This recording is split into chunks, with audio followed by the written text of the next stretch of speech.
Don't ever think that you don't have options. Standing back kind of thinking, what have I done here, you know? Yeah. You know, at 9 years old, I lied about my age. I know people that are close to my age that still have college debt. Hello, I'm Robert J. Conley. And I'm Crystal Fuentes. Have you ever wondered if you can be successful without going to college? We're here with Greg Jones in Albany, California at Pacific Standard Services. Why don't you tell us a little bit about your business today? We're a service company for restaurants, for the commercial kitchen equipment, and we service a lot of different, anywhere from Starbucks to the movie theaters, the popcorn machines. How many locations do you have? Northern California and Southern California, Honolulu, Ohio, and New Jersey. What was that first, even slight step that you took that headed you down the road to this business? Dates back to when I was 18, 19 years old, and I was going to a junior college, and I was working as a assistant manager at a movie theater. And so when I got promoted to a general manager, and they didn't require a college degree, and they weren't very good about working around your school schedule. And so I was doing very well at that, and I liked my job and who I was working for, and I was making okay money. And so I made the decision then that, you know, I didn't need to continue with college, so I quit. The employer I was working for, they went from not requiring a college degree and not really endorsing it to they were a privately owned company, and they went from their second generation to their third generation. Okay. And their third generation basically said if you didn't have a college degree, you were nobody. And now I was in my early 30s and felt like I just had the rug pulled out from under me. How did you get the idea of starting your own business? I was managing a theater at a different company. I had a service technician mistreat me. We had called them out to repair a popcorn machine that was it was shorted out.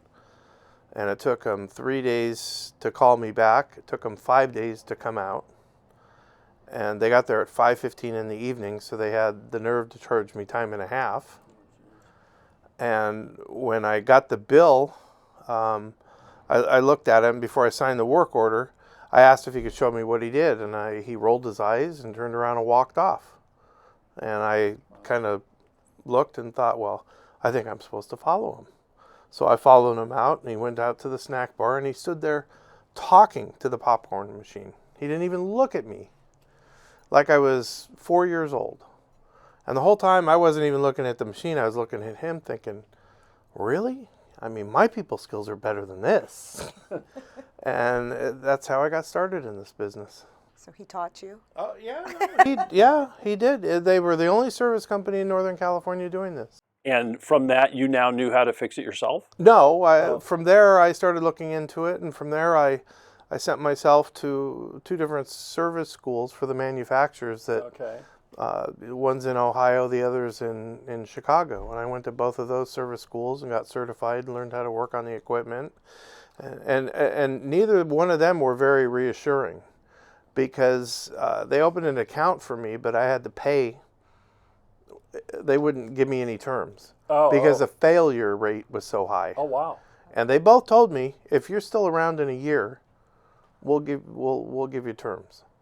Oh. And I was like, well, that's standing back kind of thinking, what have I done here, you know? Yeah. So you went to these schools, though, while you were still full-time working for the theater. I did, but the current employer I had before they could hire me told me I had to quit because it was a conflict of interest. Oh, they became aware that you were doing that. I had to give up my salary and my guaranteed paycheck coming in to start this business, and it was a big step. But you said, oh, I can go and learn the technical side, but I also innately have much more diplomatic skills than that guy that I was working with. Having the people skills to communicate with your customers and keep them in the loop as to what's going on, educate them as to what you've done or what they need to be doing is just as important as fixing the equipment. Absolutely. Do you feel that you quitting your job was the biggest challenge that you faced starting the business, or did you have others? The early years when we were just starting, it seemed like we were just pouring more and more money into this business and just kind of treading water, not knowing if we weren't making progress, and we didn't know if it was going to pay off or not for us. Banks wouldn't even give you a credit card, just because there was no track record. They weren't interested in working with you. So if we hadn't have owned our own house and had some equity in it that we could borrow against it, we wouldn't be where we are today. What was draining the cash? Training people, going through people, finding the right people, building up an inventory of parts. And our business didn't really take off until we just started with the movie theaters, and it didn't really pay off for us until one of the manufacturers asked if we wanted to do some warranty work from them. Oh, interesting. And then the floodgates opened, and we picked up Starbucks, we picked up Subway sandwiches, and we picked up Jamba Juice. Oh, wow. Which changed the course of our company. And then as a service manager for one of the manufacturers would leave that company and go to another company, right, they would take us with them. And we've picked up probably half of our lines based on that. We don't really have any much in the way of signage outside of our building. We don't do much in the way of advertising. It's all word of mouth. right. Greg, what do you feel are some of the most important tools that you've had in order to create a successful business?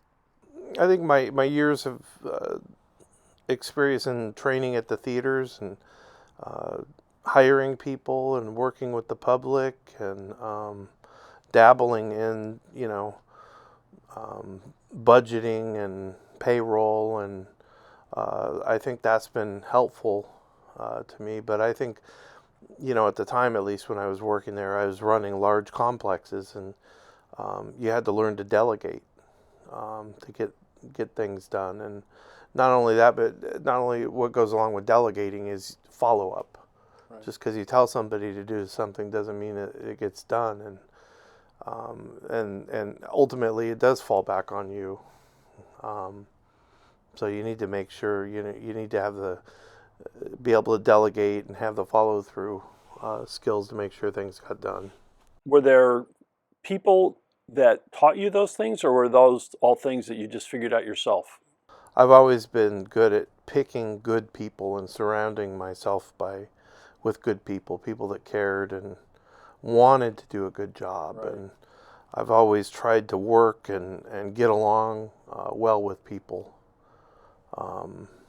My dad told me ever since I was a little kid that, money's important because you got to be able to live and survive. Right. But it's not the most important. You spend too many hours a day, too many years of your life doing something that you don't enjoy. And he told me there was lots of rich people, there's lots of famous people that are rich, that just hate their life and hate doing what they're doing, and it's just not a healthy place to be. So would you say that what you just between your background in the theater business and just thinking as far as the lives that the quote unquote rich and famous actually use, think you might be having more fun every day than some of them? Oh, absolutely. I get along with everybody that I work with, yeah. And we all work well together. We all have each other's back. Do you remember when you were say 9 years old or maybe in high school, what you wanted to do or what interested you? At 9 years old, I lied about my age and got a job with the San Gabriel Valley Tribune as a paper boy. I really thought you were going to tell us you joined the Marines. Oh, yeah. Okay. Yeah. The fake mustache. But I delivered newspapers for 6 years until I got a job at a movie theater as an usher. I got hired for Empire Strikes Back. Oh, wow. And I just really loved that industry. So that's probably I've always been focused on making money, from the paper route to the movie theater. My first job was a real job was a busboy at a country club, and but I really liked the movie theater industry, and yeah, so I'd probably 15, 16 is where I really realized I enjoyed doing that. Would it be fair to say that you were born with an ambitious soul? Yeah, and I always did better hands-on. Was college really not that compelling to you? It wasn't that compelling to me in general, and I think the people that do have, an ambition, they want to be a lawyer, they want to be a doctor, they know, Right. and they've got that drive to focus on that and get the most out of college because of that. I think it works great for people like that, but I think there's a lot of people that have, I think there's a lot of people graduating from college that have no idea what they want to do. And in debt. And in debt. Yeah. And, if you're rich and money's no concern, then I think college is a wonderful thing.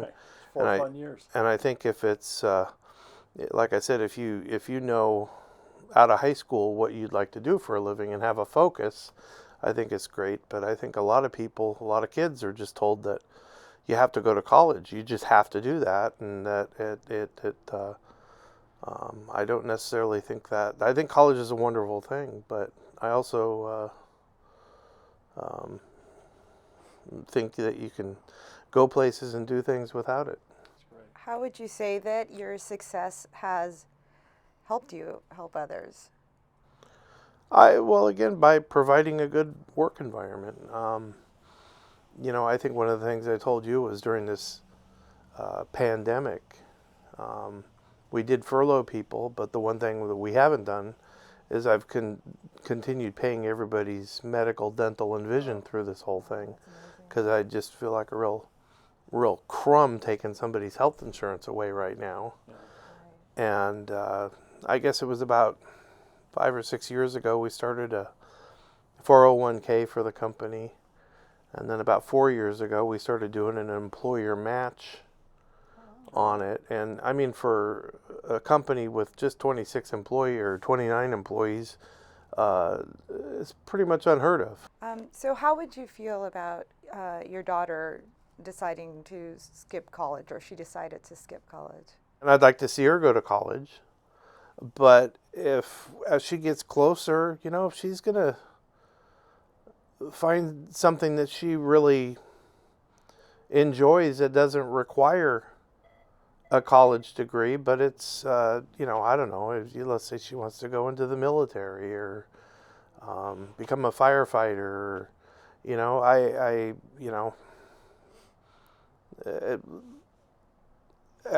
like he had said, college is a good tool, but if you're not going to use that tool, then why have it? And so, if she were to become, let's say, a fireman or something, and she's got a good career ahead of her and make good money, and then we could just give that college money to her as a down payment on a house or something. I know people that are close to my age that still have college debt. Yeah. And they have never applied their degree to anything that they've done.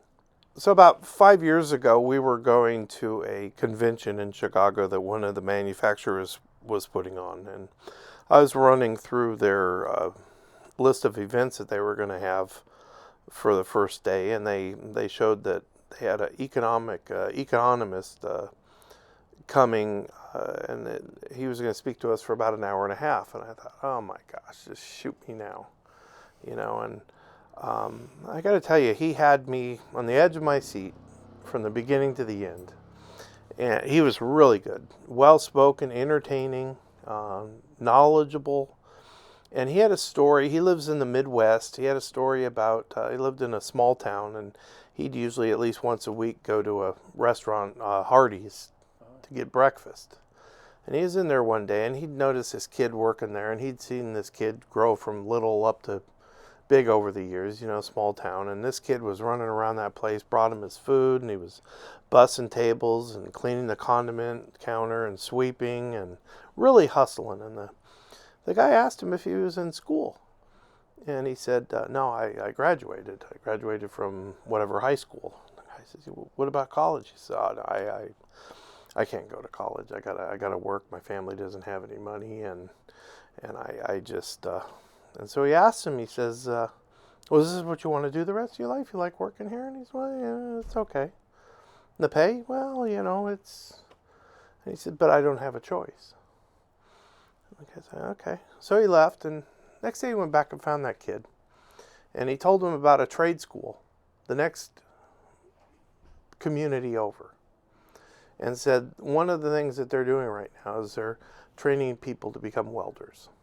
And there's a huge need for welders everywhere. Everywhere, yes. Correct. And great union jobs, great pensions, and told this kid, trust me, don't ever think that you don't have options. Well, 4 years later, this kid looked that man up. And he went to that trade school. He graduated. He got a job. He met a young lady, married her. They had a little baby. He bought a house.